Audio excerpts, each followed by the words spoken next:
Hey guys, and welcome to No Filter, a Nintendo podcast. I'm your host, Wizrad, and this is episode 14, being recorded on April 5th, 2018. It's been a little while since I did the last episode, as you guys know from the last one. A lot of life changes going on, in RL, as they say, in nerd culture. But so a lot of changes going on, so I just wanted to make sure I could get on here and try to get the next episode out.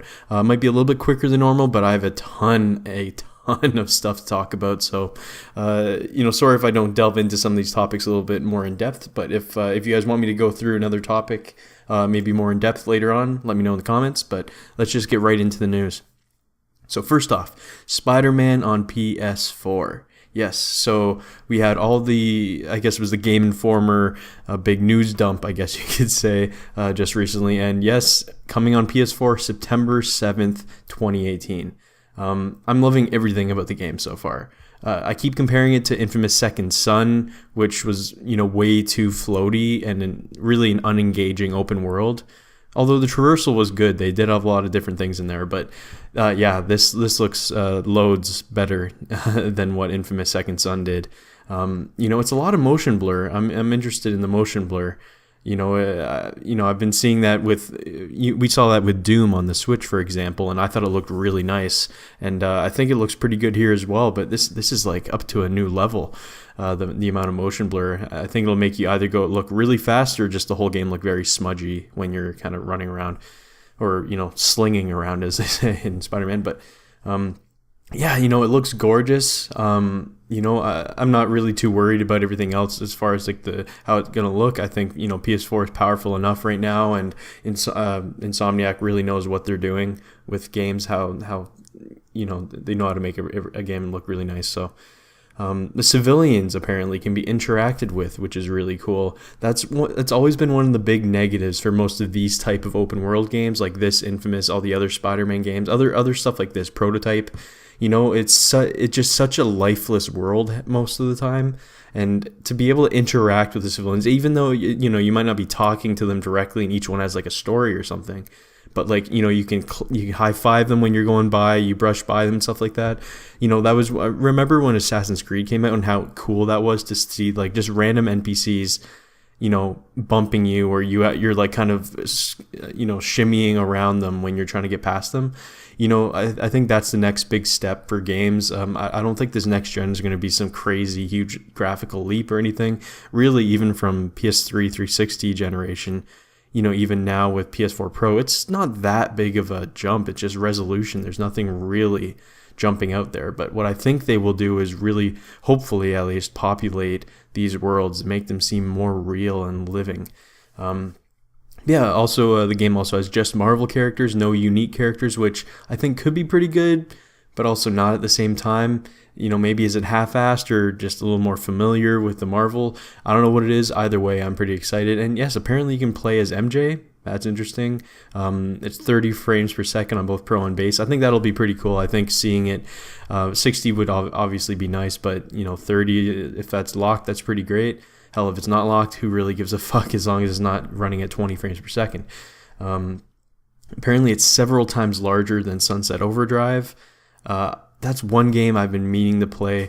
Back when I was originally thinking I might want to get an Xbox, which is completely 100% changed now, but that was one of the games I wanted to get. In fact, I bought that for my brother for Christmas one year, because he has an Xbox One that he barely plays now, but that might be one game I have to pick up and give a go. But yeah, apparently it's 7 times larger than Sunset Overdrive, which is pretty cool. You can fast travel by subway, and this is something retarded, I think, right now. I don't know if it's just being like open to your fans or something or whatever it is, but Nintendo did this with Zelda Breath of the Wild, which I thought was just stupid. And here they are now. They just announced that, yes, post-release content is coming out. They already have like names for all this shit or something. It's like, man, like you're not even hiding it now that, yes, you're making this game. You're not completely selling us a full game right now. You know what I mean? It's just super frustrating. And it's like, I don't know, maybe I shouldn't be frustrated. Maybe it's just like, hey, we're scummy business people. This is what we're going to do now. This is what the higher-ups are telling Insomniac to do. That's what they're going to do. And maybe they're just being open about it now, and they're just trying to be open, and that's how they're going to have gamers just kind of say, okay, well, hey, that's fine. At least they told us. I don't know. That just pisses me off. Anyway, that's it for Spider-Man. The game looks fucking awesome. That's a day one buy for me. Can't wait for that. Next topic is limited run games. So I've been racking my brain for the last little while. I don't know if I wanted to go ahead with the Switch limited run games. I do really like collecting the physical Switch carts and stuff like that. So yeah, limited run games. I think it's a given that Golf Story is going to be one of them. So I knew I was going to get that at some point anyway. But then when I see that side label there that has it numbered for each Switch game released with limited run games, man, I just got to jump into it. So yeah, this first game is Thimbleweed Park for $34.99 Canadian plus $10 shipping. Fuck, these guys these just gut you people here. But anyway, yeah, I got to get it. Thimbleweed Park, I've been wanting to get for a while now. I was going to wait for a sale. It just so happened right before Limited Run Games was finishing up with their pre-orders for Switch, they put it on sale on the eShop for like half off for like $10. And I was so going to get that. It's just so weird buying a game for $44.99 with shipping when I could have got it for $9.99 digital, But I think that's how Limited Run does it. And I think just because I bought the first one, I'm going to have to buy every single Limited Run game for the Switch. Anyway, yeah, last day to pre-purchase the game is on April 10th with the unlimited pre-order for them to gauge the Switch interest. So if anyone's interested in picking up Thimbleweed Park or just buying limited run games, physical games, that might be a game you want to pick up. So anyway, next and really big topic actually just came out today, Spyro the Dragon HD Trilogy. So just to kind of start off with all the rumors initially, Activision was sending out purple eggs claiming that they are about to hatch for a little while now to different media outlets, IGN, all that kind of stuff. Apparently Lamar Wilson too. Like, I don't know why the fuck he's even in the gaming community, but whatever. I'm so down. I've only played a little bit of Spyro games before when like renting them on GameCube back in the day. But other than that, I haven't really jumped too much into the series, but I've always respected it and I've always kind of liked the aesthetic and the look of it. I will wait for a Switch version though, when it does inevitably come out, which it was just announced today. I'll get to that. But this just in, September 21st. Yep, as of today, Spyro is releasing on PS4 and Xbox One. No mention of the Switch, which is fine, seeing as it's a timed exclusive. But wait, why the hell wouldn't it be on Switch day and date with these others? Because evidently it's not a timed exclusive. It's not just on PS4. It's on both PS4 and Xbox One. So why is it not coming to the Switch on the same day? I'm thinking it's probably because they wanted to separate it from Crash Bandicoot, the Insane Trilogy. They probably want to separate that as much as they can. And it's also likely that the same team that's doing the Crash Insane Trilogy on Switch is probably going to do the same thing for the Spyro. So really, it's probably just a team thing there. That's probably the main reason. But still, I'm just so fucking tired of this shit with companies always just announcing later, can't say anything about a Switch version coming out. If the least they could do is, here is where they can be open and say, yes, we do have a Switch version coming out. We have the team working on Crash Insane Trilogy right now. We're going to get the Spyro one out to you guys as soon as we can. We apologize for the inconvenience or whatever it is. It's just so fucking infuriating that all this stuff that happened with the Wii U getting games late, like Mass Effect 3 and all that stuff, obviously they were already released, but just why is this still happening with the Switch a year and a few months into its life cycle? You know what I mean? It's really fucking frustrating here. And, yeah, I'm just sick of it. But either way, I'm 100% waiting for that for the Switch. I don't even know why anyone would want to get it on other systems if they have a Switch. Fuck, like the portability is just the biggest selling point ever. Anyway, last news topic I want to talk about, which is nothing too big, but Shaq Fu Reborn. The new Shaq Fu game, coming from Saber Interactive, the people who made NBA Playgrounds on the Switch, PS4, Xbox One, all that stuff. So this is coming out in June, and I still haven't heard anything about the free fucking copy I'm supposed to get. In case you guys didn't know, NBA Playgrounds came out, didn't have online on the Switch right away, so Saber came out and said, it was reported by everybody that Saber said anyone who buys the Switch version before the online is included or something like that, or in a relatively short time, will get a free copy of Shaq Fu Reborn. So I was like, fuck, I wasn't going to get this NBA game before. Hell, I'll get it now, 2 games for 1, right? Well, I haven't heard anything else from Saber. This sounds super fucking shady right now. They haven't brought it up or anything, so this is something I'm definitely going to be following, and I want my fucking free copy, because I wouldn't have bought NBA Playgrounds without the free copy. Anyway, that's the last bit of news. Let's get into what I've been playing, and it's a whole fucking lot of stuff. Let's get started. First off is the Bioshock collection. I've always wanted to play the Bioshock games, but something just kind of pushed me away from them a little bit. But ever since Infinite came out, I knew that I wanted to play that game, so I felt like I needed to kind of push through the first two Bioshock games. But yeah, it turns out I did beat the first game. I'm on the second game right now, playing through that right now. But yeah, it turns out the first game was really damn good, as everyone knows. Really great atmosphere, although I do wish they played up more of the fact that they were underwater.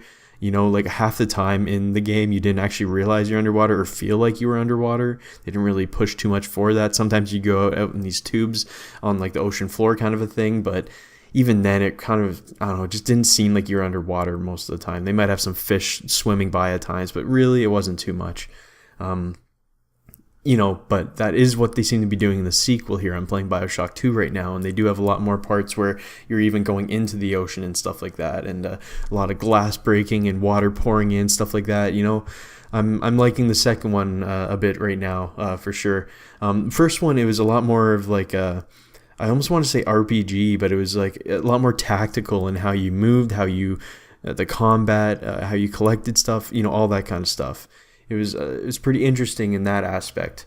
Whereas the sequel here definitely seems to be more dumbed down for like the casual, you know, the 360, the typical, you know, dude bro kind of gamer that probably was interested in Bioshock because of how cool it looked. They definitely dumbed it down here. And it's nice just to kind of have like a game that you can kind of play through without having to worry. You know, you have like a directional arrow telling you where to go. You know, they dumbed down all the upgrade systems. It's interesting that they did this. And I did read that Ken Levine wasn't a part of the sequel, so that's interesting. But yeah, I don't know. I do wish there's something more, a little bit more of either stealth or gameplay elements implemented into combat for 1 and 2. The combat was just a little bit kind of, you know, you go shoot, you can barely dodge anything they're shooting. You see that you're running out of health. You do a first aid kit, then you repeat, rinse and repeat. You know, it was a lot of that kind of stuff. Whereas I thought it was almost more, you should have had more stealth aspects to it or more strategy involved with it. Like there was strategy in like how you implement certain plasmids with your guns and stuff like that. But I don't know. Anyway, like I don't want to dread on Bioshock too long, but yeah, I don't know. Like, I really, really enjoyed the first one with the story and the whole style, the music. You know, really, really impressive, especially from when it came out back then. It looked really good with the Bioshock Collection, which, by the way, actually, Bioshock Collection was developed by Blind Squirrel Games, the people who did that WWE 2K18 Switch port that were either fired or removed, or they just pretty much fucked up the game and were just super fucking retarded to everybody that bought the game. I don't really give a shit about WWE. I would never buy it anyway, but it is unfortunate that a lot of people got screwed over by them anyway. Well, by them or 2K or WWE, whoever's fault it was. And actually, that is one thing I want to bring up. This collection is kind of just a mess.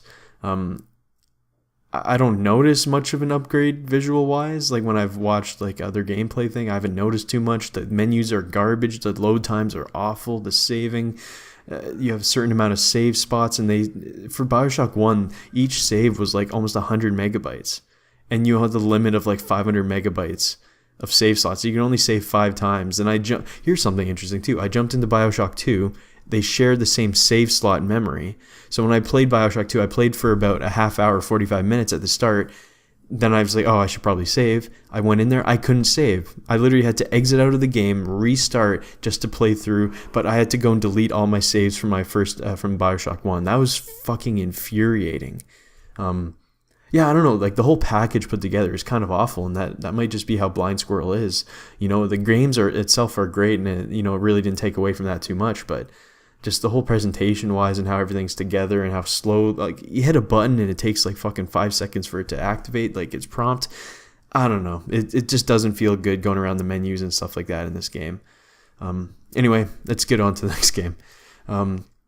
Next is Tomb Raider Definitive Edition for PS4. So I did play this game previously on Steam, and I loved it. I was always saying that it was my second favorite Uncharted game, beating 1 and 3, whereas Uncharted 2 was the best out of all the 4 of them.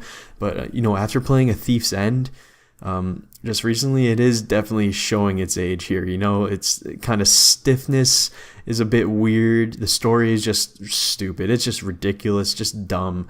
And the situations that they put Lara Croft in, it's like a parody of itself. It made me think of just God of War, that it's just like, oh, you're just mad to be mad again. Oh, this guy. Oh, this is great. Let's just go fuck another lady there. Huh?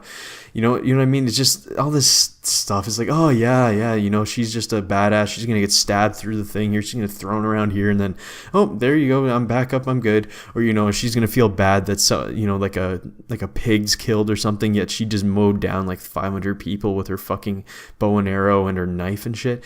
I don't know. It's just kind of a parody of itself. But it's still a blast to play. I'm super excited to play Rise of the Tomb Raider soon. I will either be playing my brother's copy on Xbox One, or I'll just find it cheap used somewhere else. Now that I think about it, I should probably just borrow this Xbox One, and I can play Sunset Overdrive and Rise of the Tomb Raider. So, saving money, pretty great.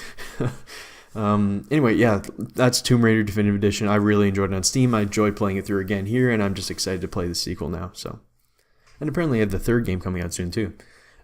Next game I played was Zelda the Minish Cap. Again, if you guys follow me on Twitter, you saw me posting about this game as well. As pretty much every game I'm playing, I'll always try to do a PS4 share shot or a screenshot from Switch, or 3DS games, I'll do some sort of a post about them.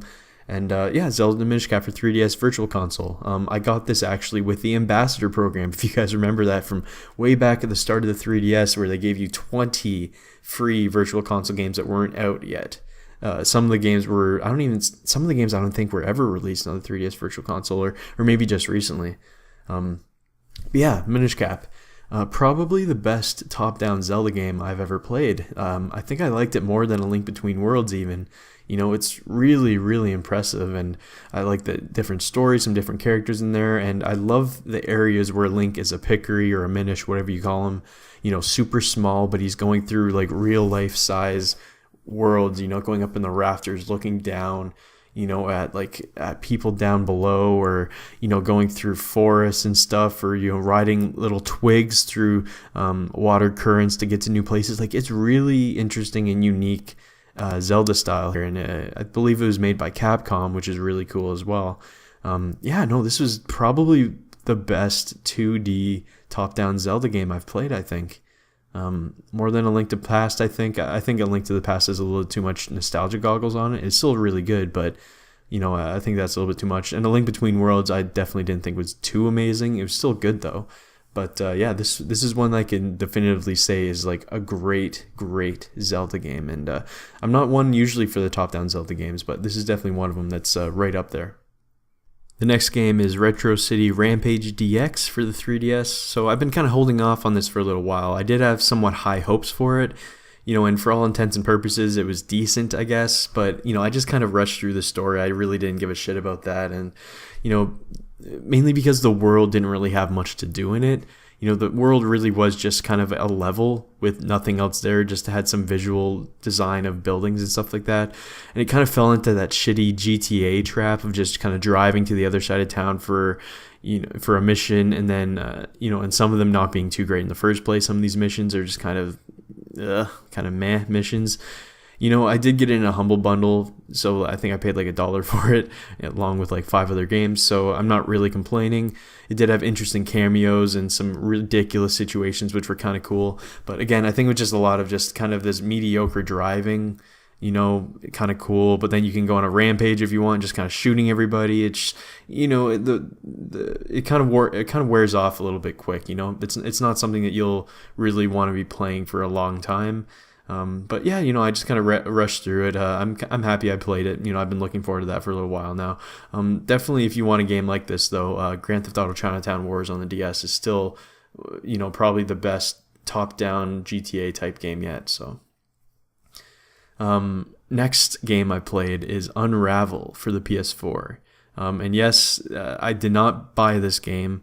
I do not want to buy any EA games unless they are just part of this EA Originals, the indie game thing where they don't get a profit and everything. And if it's an indie studio I actually like, those are the only ways I will buy EA games.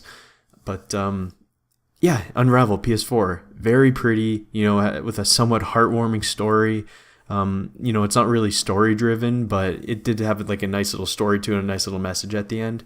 The novelty of the yarn design and, using it to traverse through the environmental puzzles sort of wears off. Actually, I guess I should go over this in case you guys didn't know. You play as kind of like a yarn being thing that just kind of runs around with your yarn kind of dragging behind you. When you basically go to a checkpoint, you tie your yarn around it, and then you keep going until you run out of yarn. And then you pretty much can't go any further unless you get to another checkpoint to replenish your yarn. And you use that yarn and pretty much like from like a grapple point where the checkpoint is, you can kind of hang off of ledges with it and swing, or you can wrap it around it to then pull levers and stuff like that. It's a really cool idea. It's really unique in that aspect. And, the novelty kind of wore down a little bit, but you're using it to traverse through these environmental puzzles. And it's really, really cool. It's something I've never played before. And it had this, you get better at the game because your mind kind of clicks that it's like, oh yeah, this is how the yarn works going through these environments. And it's really kind of cool.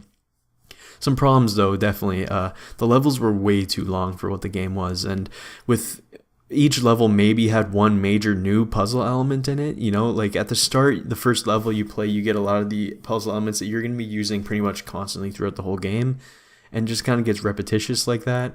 But then, each level has one major new puzzle element that's really cool that you're like, it's one of those aha moments.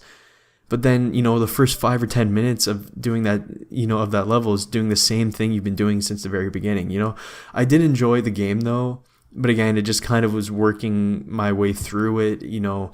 It wasn't really tugging me to say, oh, you have to play this next level. It's amazing. It was more like, okay, today, before I, make something to eat, I'm just going to play one level of this game, get through the game a little bit. So, again, I love that I enjoyed that I played the game. I love these unique, unique gameplay ideas like this. And it was really cool to play. So I did enjoy it. Next game is Dust and Elysian Tale for the PS4.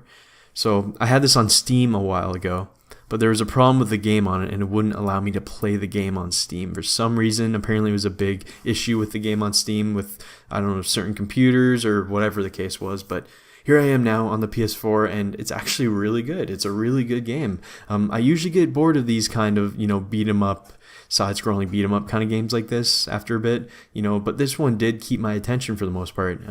I think it's definitely worth a play. It had some really nice production values with like these anime-ish cutscenes, but like I don't even know what the style is, but it's with like the animals and stuff like that. The combat could feel a bit better though, I think. A lot of it seemed like it kind of automatically did stuff. You didn't really feel like you're in control half the time.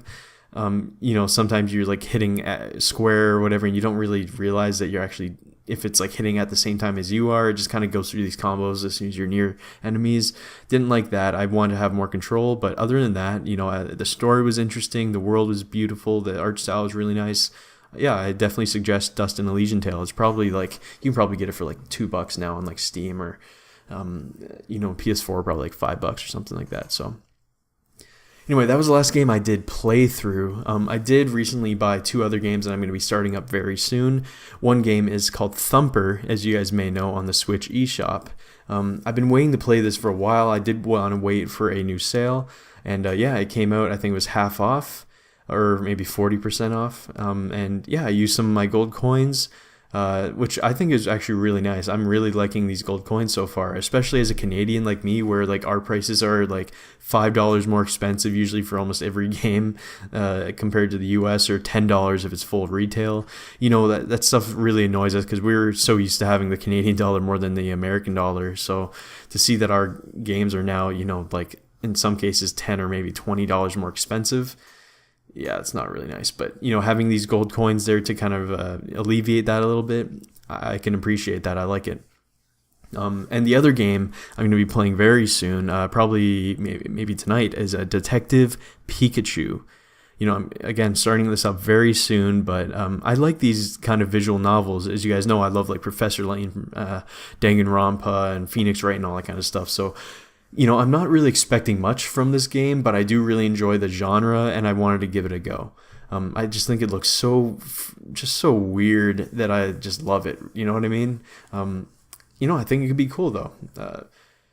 I think this could give me a brief look at, what a Pokemon game would be with like a fully developed interactive world. If you know what I mean, like this is something that actually goes into the world of Pokemon, whereas like the games itself are just kind of, top down, you go talk this NPC, they give you 2 lines of dialogue, then you get on your way. You know what I mean? So this could be pretty interesting, and I'm excited to play it. This next segment, I'd like to call it Hot Matches, and but for this time, I'm just going to go over a ton of different smaller topics. And again, if you guys want me to do an elaborated video or talk about it on another podcast, let me know. But first off, I want to talk about the Pokemon Switch leak, quote unquote leak. I'm going to have another video coming up talking about the changes I want to see in Pokemon on Switch, and for it to be successful, similar to what I did with the Smash Bros. One. But this leak just so happened to come out around April Fool's, which is interesting. But honestly, if this game truly is supposed to come out in 2018, I wouldn't be surprised if that actually was footage of the game.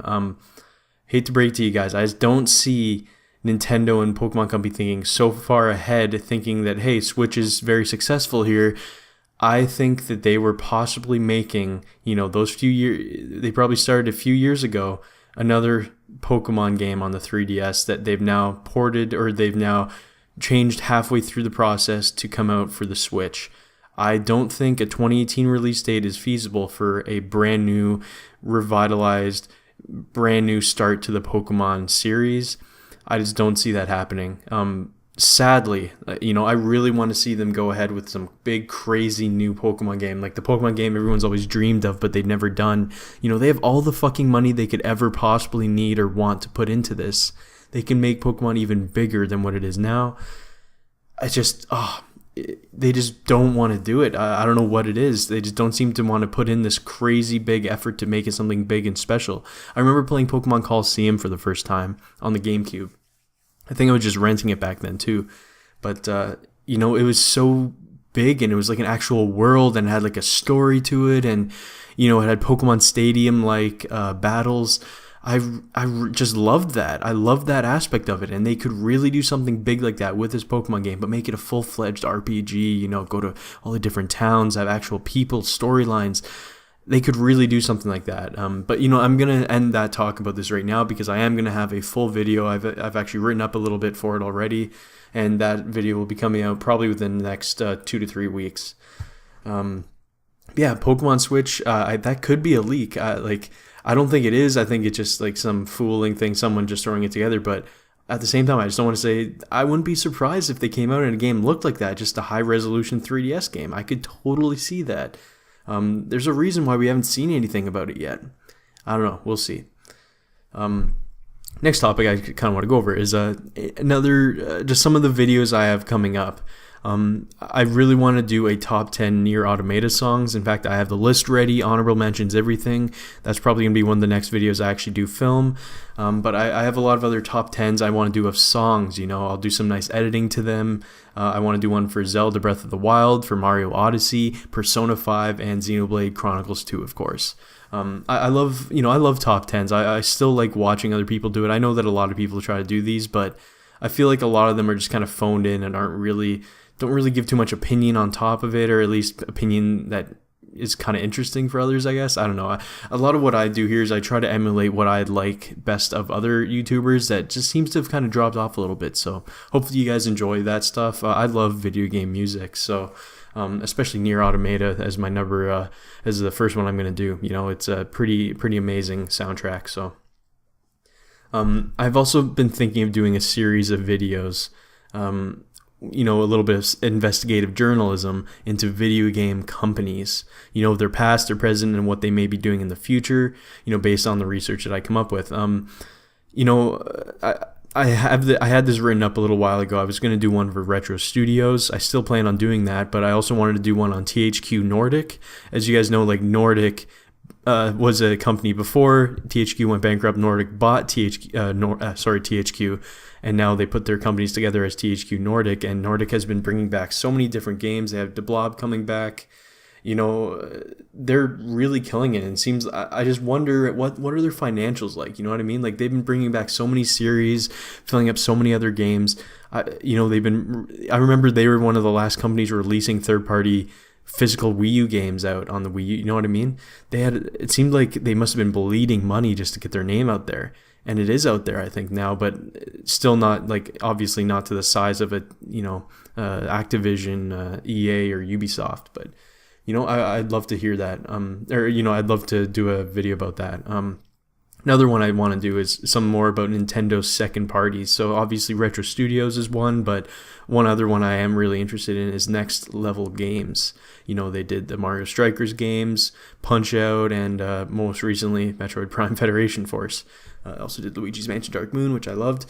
So that's one series of videos I want to do. I'd love to hear you guys' thoughts about those in the comments if you have any thoughts about that series or any other companies you might want me to look into. That also kind of reminds me, why doesn't Nintendo just purchase more companies in the Americas and Europe? All their first party studios, majority of their studios are all Japan based, but why are there so few in North America or in Europe? With the state of Nintendo and how they have been for the last, decade, I'd say, they need more first-party games than ever. You know what I mean? Like, third parties, you cannot rely on them. Indies, yes, you sort of can, but so many people, just blatantly don't really pay attention to indies as much as they should. But that kind of leaves it to Nintendo saying, hey, if you aren't going to be able to produce constant games that are engaging for your audience throughout the year, why don't you have more companies? You have the money. Make more companies that can bring back more of your IPs, create new IPs. Retro Studios kills it for your IPs. Next Level is amazing for your IPs as well. Where are the other companies that are second party from you guys? Like, you guys used to have like NCL or something like that. That was like the North NOA company that did like Project Hammer and all that kind of stuff. That disbanded, but where are the other ones? You should have more of these companies. That's what I think. If let's be honest, 2018 so far for Nintendo, at least for the major third parties and for Nintendo first parties, has been super lackluster. I mean, yes, you've been getting remakes, but the remakes of Wii U games, like, Nintendo fans probably already bought Wii U like I did.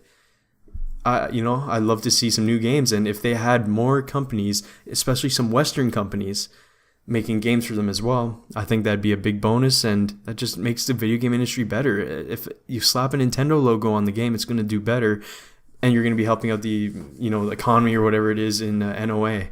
I don't know, just kind of a tangent there. That's just curious. Why does Nintendo own more studios? Sony has a ton of studios now too. I don't know who has more. I'm pretty sure Nintendo does, but like, Nintendo is also like consolidated a lot of them into like one studio that does like 6 games a year or something like that. I don't know. What do you guys think about that? That's one of the thoughts I've been having recently. It's like, 2018's been really slow for me. I haven't bought a single physical Switch game in 2018. Kind of crazy.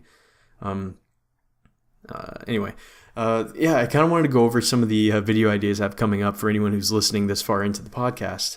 One of them is 5 reasons why Nintendo is still supporting the 3DS. I have 5 really good reasons here, and a couple of them no one actually brings up. No one actually really thinks about this and where Nintendo was when, say, Switch was coming out or when the Wii U was out, when the 3DS is getting old. The 3DS is over 7 years old, I think, right now. Crazy stuff. That's one of the videos I'm going to have coming up. I have everything kind of written out already. Next is 5 changes Pokemon on Switch needs to make to be successful. Again, similar to the Smash one, I brought this up before, but I am going to kind of talk about the leak and kind of my thoughts about 2018 Pokemon game, how worried I'd be if that actually is the case. Next one, obviously, Nier Automata top 10 songs. I have that all written up. looking at it right now as I'm scrolling through the Word document. Top 10 Zelda songs. I have that chosen as well. I do have to go back to make sure I'm not missing some of the songs. But this could be surprising to a lot of you guys. A lot of people like to just say, Breath of the Wild didn't even have a soundtrack. You're goddamn ignorant, aren't you? Another video which is a little more ambitious for me. I've been meaning to do something like this for a while, kind of flex my creativity.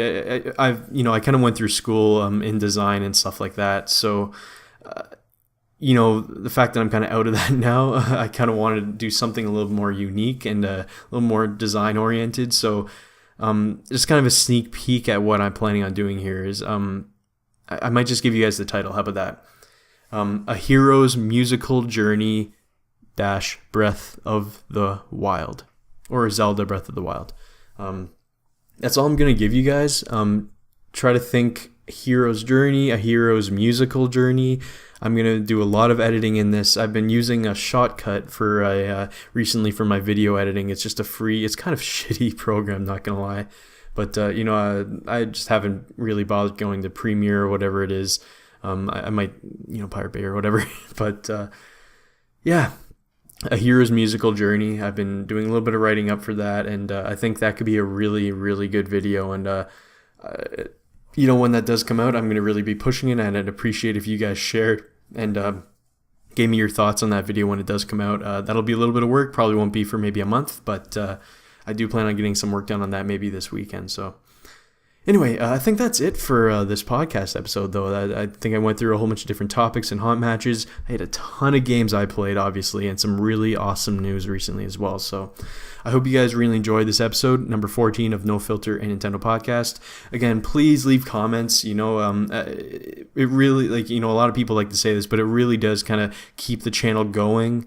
When you see that there's community involvement, people actually involved, giving comments, their thoughts about what you're talking about, if people are listening to, you know what I mean? It really does kind of help out. So I'd love to, leave all that kind of stuff. Share if you really want to. I find sharing's a little bit odd. I always found it kind of just invades other people's feeds, but hey, if you think it's good enough and people might want to pay attention. So if you do, please, share it if you want, but, likes, all that good stuff. I do really like doing this content. I've been, again, since back in the game reviews days, I always like to be able to talk about games and post and see what you guys have to say as well. That's always the best part about that, is seeing what you guys have to respond with. And obviously I respond to every comment, usually in a longer comment than what they had initially, or that you had initially. It's just how I am. I like to talk about video games. So again, I hope you guys enjoyed this episode 14, No Filter Nintendo podcast, and I will see you guys next time.